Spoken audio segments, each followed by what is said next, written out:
What up, y'all? This is your boy, Mr. Downtown Ray Mello, and you're listening to the Entertainment Report for Tuesday, July 29th, 2014, delivering some of the major stories and trends going on in the world of entertainment and beyond. You can follow the show on Facebook or Twitter, facebook.com/The Entertainment Report with Ray Mello, that's RAYMELO, and on Twitter @The Enter Report. The Bryan Singer Michael Egan sex abuse case took a bizarre turn Tuesday when alleged settlement documents from June were released in an explosive report. The supposed memorandum of settlement obtained by BuzzFeed appeared legitimate at a glance to Las Vegas attorney Mark J. Rendanza, who is uninvolved but familiar with the case and the formulaic California documentation. He's also been a part of lawsuits that took a similar turn at the last minute. But Rendanza says signed or not, an agreement is an agreement. Rendanza told the Wrap, "I've had cases in the past where we come to an agreement, everything's fine, and then somebody has a change of heart. When that happens, you still have an enforceable settlement." He also added, unless there's a provision in the settlement documents that wasn't really agreed upon, but the provisions that were agreed upon were effectively settled. Therefore, the fact that Egan was the only party not to sign the official settlement documents might not matter, providing they are legitimate and he gave the okay to his attorneys on the deal. That can be proven simply by emails, should they exist. Now, Egan's attorney, Jeff Herman, is filing to withdraw himself from the case, which Rendanza believes points to further evidence of a client's change of heart rather than an attorney trying to push a settlement on a client. He said, "I would be very, very surprised if his attorney did that without authority. We're a cautious bunch. For 100 grand, I can't see any lawyer with half-decent practice forcing it on his client." The hearing regarding Singer's motion to dismiss may be compromised or possibly even unnecessary if the memorandum proves to hold water. If that's the case, Singer could file a motion to enforce the settlement and walk away $100,000 lighter, Rendanza said. But it's also important to note that the documents in question had a term of confidentiality associated with them, so there would be repercussions for whichever party leaked the private papers. Rendanza said, "Whoever leaked it breached it, so that's a problem." Those potential remedies may or may not spell out in the document, he added. According to the original documents obtained by the Wrap, Egan claimed he was 17 years old when he was forced to perform various sexual acts with Singer during the 1990s. The court papers allege Singer, quote, manipulated his power, wealth, and position in the entertainment industry to sexually abuse and exploit the underage plaintiff through the use of drugs, alcohol, threats, and inducements, which resulted in plaintiffs suffering catastrophic psychological and emotional injuries. Egan also filed suit against several other Hollywood executives, including Garth Ancier, a television executive who formerly ran programming at Fox, the WB, and BBC Worldwide America, and former Disney executive David Newman, as well as Broadway producer Gary Goodard. Each of those three suits were eventually dropped. Singer's is the last of that bunch that remains, though he has a court date next month for his motion for dismissal filed in May. Separate suits filed by someone under the protective pseudonym John Doe, number 117, were filed against all four. Each of those have been since dismissed. Bryan Singer's attorney, Martin Singer, has not yet responded to the Wrap's request for comments on the document. After accepting Josh Murray's proposal on the season finale of ABC's The Bachelorette on Monday, reality star Andi Dorfman stopped by Good Morning America on Tuesday morning with the ring on her finger. The newly engaged Dorfman, who's 27, hit the morning show with her fiance Murray, who's 29, looking happy and holding hands as they stepped onto the ABC set in New York City. The future Mr. and Mrs. Murray chatted with Laura Spencer about the previous night's happenings and what's ahead for them as a couple. Dorfman said, "First meeting Murray, I definitely knew there was that chemistry and attraction with him.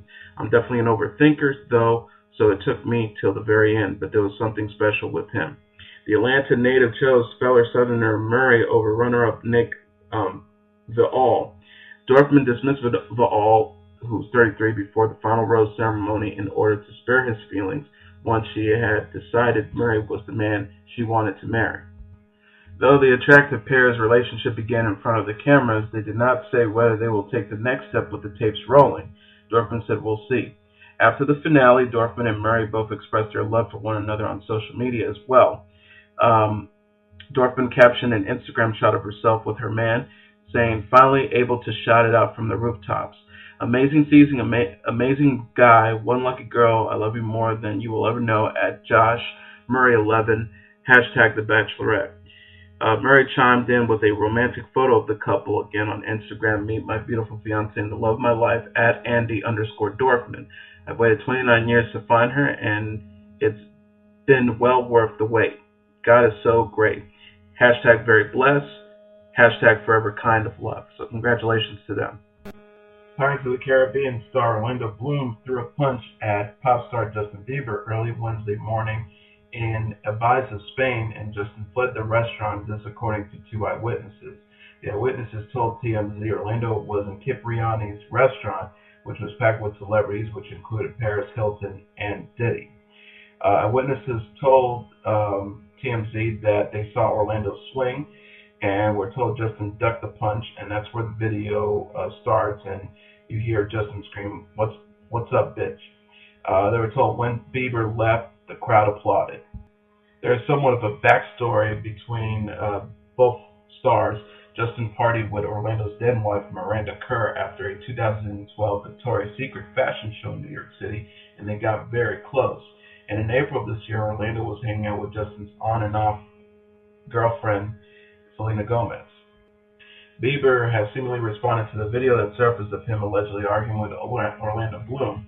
The 20-year-old entertainer posted an Instagram photo of the 37-year-old actor's ex-wife, Miranda Kerr, simply with the symbol of a crown as the caption. Justin quickly deleted the photo after a few minutes. ESPN has decided to suspend Stephen A. Smith over domestic violence remark. ESPN suspended host of First Take Stephen A. Smith for a week over remarks about domestic violence in which he suggested women should avoid doing anything to, quote, provoke wrong actions. Though Smith said repeatedly that domestic abuse is never allowable, many critics accuse him of blaming victims. The comments came as he and co-host Skip Bayless were discussing Ray Rice, the Baltimore Ravens running back who was suspended for 2 days after an incident with his then fiance. ESPN announced today that Stephen A. Smith will not appear on First Take or ESPN Radio for the next week. He will return to ESPN next Wednesday. The network declined any further comment. Smith apologized Monday for his comments, calling them the most egregious error of my career. He added, "My words came across that it is somehow a woman's fault. This was not my intent. It is not what I was trying to say. Yet the failure to clearly articulate something different lies squarely on my shoulders. To say what I actually said was foolish is an understatement. To say what I was wrong is obvious. To apologize, to say I'm sorry, doesn't do the matter proper justice, quite honestly. But I do sincerely apologize," he said. He also added, "Unfortunately, I did an incredible poor job of asserting my point of view this past Friday. For that, again, I'm truly, truly sorry, particularly to the victims of domestic abuse and my female members of my family I love who deserve better. You all deserve a better professional and, quite frankly, a better man sitting on the set in this very chair. My heartfelt apologies to each and every single one of you." As the rap reported previously, Smith's original comments drew wide criticism, including from his colleagues on ESPN. Among the most criticized remark was his assertion, we keep talking about the guys, but at the same time, we also have to make sure that we learn as much as we can about the elements of provocation. Rice was charged with felony aggravated assault case in Atlantic City, New Jersey, after an altercation that left his then fiancée and now wife, Jenny Palmer, unconscious. He was accepted into a pretrial diversion program in which he avoided jail time, the Baltimore Sun reported. It was only the first of a three-part reunion for the ladies of the Real Housewives of New York City, and things were already getting crazy. When LuAnn de Lesseps' unflattering nickname LuMan came up, Ramona Singer revealed that she generally thought de Lesseps was a drag queen when she first met her because there was a lot of gay people around. De Lesseps said in response, "If I didn't love drag queens so much, I would be offended." She had thought only Sonia Morgan had used the nickname, but video footage showed Singer using it as well to refer to her. Morgan was the primary target of the night, though, with some leftover from Vivia Drescher, who notoriously threw her prosthetic leg in last week's season finale. Morgan was called delusional by virtually every other housewife, saved Drescher at one point or another during the hour. When Morgan claimed that her husband worked for P. Diddy and had Diddy on her yacht as a guest, they jumped on her to remind her that she doesn't have a yacht right now.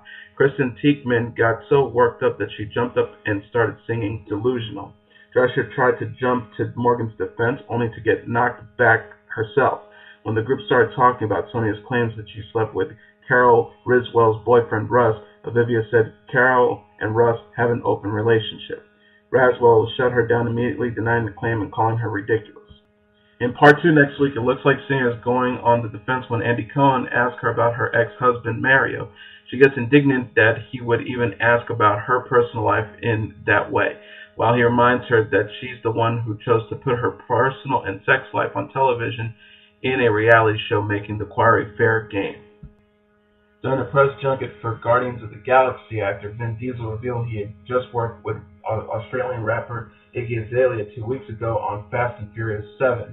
Iggy Azalea is dipping into the world of acting with a cameo in Fast and Furious 7. During an interview, Vin Diesel revealed the Fancy Singer's involvement in the upcoming sequel. Diesel was being interviewed for his role in Guardians of the Galaxy by Paris radio station Skyrock FM, and he was given a list of 3 songs to choose which would most inspire him to dance. One of those songs was Fancy. Diesel told the interviewer, Iggy Azalea, I just worked with her 2 weeks ago. I guess you'll be the first person that knows this. She has a cameo in Fast and Furious 7, so I'm going to be loyal to Iggy. Directed by James Wan from a screenplay by Chris Morgan, Fast and Furious 7 also stars Paul Walker, Dwayne Johnson, Michelle Rodriguez, Tyrese Gibson, Jason Strahan, Jordana Brewster, and Lucas Black. Produced by Diesel and Neil H. Moritz, Universal Pictures will release the film to theaters on April 3rd, 2015. Diesel can be seen as the voice of Groot, a tree-like warrior in Guardians of the Galaxy, opening in theaters on Friday, August 1st. Director Quentin Tarantino has announced that a sci-fi movie idea is brewing, confirms he'll direct the Hateful Eight next. Even before a frame has been shot, Quentin Tarantino's The Hateful Eight has had quite the year. Announced last year as his next project, it wasn't long after when an early draft of the script leaked and he furiously decided to can the movie. But almost just as swiftly, he changed his mind and continued to develop the script. And then earlier this spring, he staged a starry live reading of what he had on the page so far. And while Tarantino didn't give an exact date, he's now confirmed this film is next on his slate. During an interview this weekend at the San Diego Comic-Con International Convention, he also hinted that there's a possibility there's going to be another sequel to the Kill Bill franchise. The title will be, if this is true, Kill Bill, The Whole Bloody Affair. As the title suggests, it's a longer cut of the director's 2-part martial art vengeance epic, the most notable inclusion being a 30-minute anime sequence. Way back in 2011, The Whole Bloody Affair screened at the New Beverly, and that was the last anyone heard of it. Netflix is introducing some kids with problems into the mix of its upcoming Jane Fonda Lily Tomlin comedy Grace and Frankie. Brooklyn Decker and Ethan Embry have joined the cast of the 13-episode series. The single-camera half-hour comedy finds Fonda's Grace and Tomlin's Frankie facing the last chapter of their lives together after their husbands unexpectedly marry each other. Decker will play Mallory, the young daughter of Grace's ex-husband Robert, played by Martin Sheen. A classic beauty like Grace, Mallory modeled her marriage after her parents, and now that their relationship has blown up, she doubts all aspects of the choices she made in her life. Decker has starred on CBS Friends with Better Lives and appeared on FXX The League. Embry will play Coyote, the charismatic son of Frankie and ex-husband Soul, played by Sam Waterston. With the record of being self-destructive, Coyote has a history of drug abuse, but he's reaching 90 days of sobriety and he's determined to get his life back on track. Embry had a recurring role in ABC's Once Upon a Time and has appeared in a long list of television shows, including CBS's Hawaii Five-0, CSI Crime Scene Investigation, and ABC's Grey's Anatomy. Grace and Frankie will premiere next year. Oscar winners Javier Bardem, Penelope Cruz, and Pedro Almodovar were among a number of Spain's biggest film industry stars who published an open letter Tuesday in local and Spanish newspapers condemning the Israeli attacks on the Gaza Strip, saying that, quote, Gaza is living through horrors these days, besieged and attacked by land, sea, and air. The According to Global News and other media reports, the letter states that, quote, Palestinians' homes are being destroyed, they are being denied water, electricity, and free movement to their hospitals, schools, and fields, while the international community does nothing. They called on the European Union to condemn the attacks and the Israelis to initiate a ceasefire.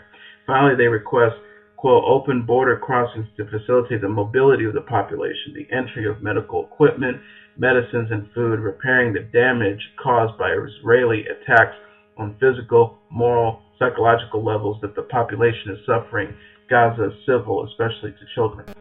Legendary broadcaster Vin Scully will continue his unprecedented run as the broadcaster for the Los Angeles Dodgers.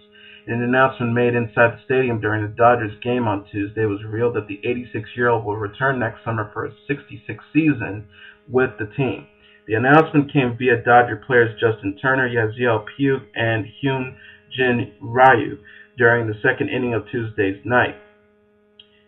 Team broadcaster Alana Rizzo showed up on the video boards in the stadium saying there was breaking news. Ryu made the announcement in Korean, with Puig following in Spanish before Turner announced in English that Scully would be returning as the voice of the Los Angeles Dodgers for the 2015 season. Scully said of his decision in a statement, naturally, there will come a time when I have to say goodbye, but I've soul-searched and this is not the time. His current 65th year run with the team is already the longest of any broadcaster with a single team. Scully's decision came during an ongoing carriage dispute that has seen Dodger games blacked out for approximately 70% of the Los Angeles market. Legendary crooner Tony Bennett and pop star Lady Gaga have decided to collaborate on a jazz album called Cheek to Cheek, which drops on September 23rd. In fact, in an interview on Tuesday's Today Show, the veteran crooner called Gaga a great jazz singer. The pair were on the show, perched at the top of Rockefeller Plaza, to announce the release date of their jazz standards album, Cheek to Cheek, which comes out on September 23rd. Gaga, who sang on with Bennett on his Duets 2 album in 2011, told Savannah Guthrie, the collaboration has just been so wonderful. It's so natural singing with Tony. The unlikely duo also announced that they would just perform a secret concert, which will be aired on PBS on October 24th at 9 p.m. Eastern Standard Time. And that is your entertainment report for Tuesday, July 29, 2014. I'm your host, Mr. Downtown Ray Mello. I'll be back tomorrow delivering some of the major stories and trends going on in the world of entertainment. You can follow the show on Facebook or on Twitter, facebook.com/The Entertainment Report with Ray Mello, and on Twitter @The Enter Report. See you again tomorrow. Bye, everybody.